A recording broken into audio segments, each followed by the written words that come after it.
ഇവിടേക്ക് ക്ഷണിച്ച ഭാരവാഹികൾക്ക് എല്ലാവർക്കും jokes apart എല്ലാവർക്കും ആദ്യം തന്നെ ഞാനൊരു നന്ദി പറയുകയാണ്.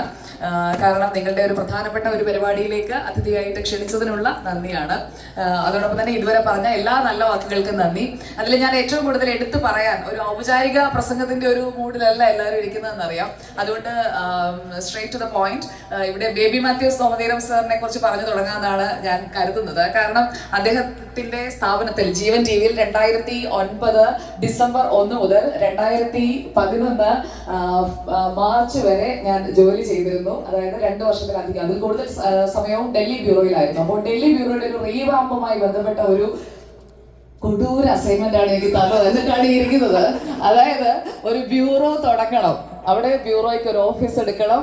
ഇതെല്ലാം ഈ പാവം ഞാൻ PG പഠിച്ച് അങ്ങോട്ട് ഇറങ്ങിയ എന്നെയാണ് ഈ കൊടും പാതകം ചെയ്തിട്ടാണ് സാറ്. അന്നേ എനിക്ക് ആ സ്പാർക്ക് മനസ്സിലായിരുന്നു. ഞാൻ അവിടെ ചെല്ലുമ്പോൾ രജീന്ദ്രൻ നഗർ എന്ന് പറയുന്ന സ്ഥലത്തായിരുന്നു ജീവൻ ടിവിയുടെ ബ്യൂറോ. അപ്പോൾ സാറ് പറഞ്ഞു, അതുപോലെ തന്നെ PJ Antony sir, father Biju, ഇവരൊക്കെ ആയിരുന്നു മേൽത്തട്ടിൽ ഉണ്ടായിരുന്നത്. അപ്പോൾ നമുക്ക് എന്തായാലും ഗംഭീരമാക്കണം. അപ്പം ഞാനും ആ ഒരു ആവേശത്തിൽ, കൈരളി ടിവിയിൽ നിന്നാണ് ഞാൻ ജീവനിലേക്ക് എത്തുന്നത്. അപ്പോൾ ആ ഒരു ആവേശം എന്ന് പറഞ്ഞു കഴിഞ്ഞാൽ ഒരു 21-22 വയസ്സുള്ള ഒരാൾക്കൊരു ആ സമയത്ത് ഒരു ചോരത്തിളപ്പ് ഉണ്ടാവുമല്ലോ. ആ ചോരത്തിളപ്പ് ശരിക്കും മുതലാക്കിയ ആളാണ് ഇരിക്കുന്നത്. ഓടിപ്പോയില്ലല്ലോ. 2 വർഷം കൊണ്ട് ആ ബ്യൂറോയെ ഗംഭീരമാക്കി അവിടുത്തെ മാർക്കറ്റിംഗ് സെക്ഷനെ അടക്കം എല്ലാത്തിനെയും സ്ട്രീം ലൈൻ ചെയ്ത് സാറിന് ഒരു ഗംഭീരമായി ആ ബ്യൂറോ ആക്കി കൊടുത്തതിന് ഇഷ്ടം. അങ്ങനെ ഓടിപ്പോകുന്ന ആളല്ല. അപ്പോ എനിക്ക് തന്നൊരു അസൈൻമെന്റ് അതായിരുന്നു. പക്ഷെ ഞാൻ അത് എടുത്തു പറയാനുള്ള കാരണം, എനിക്ക് ഏത് അസൈൻമെന്റ് ഏറ്റെടുക്കാനായിട്ടുള്ള ഒരു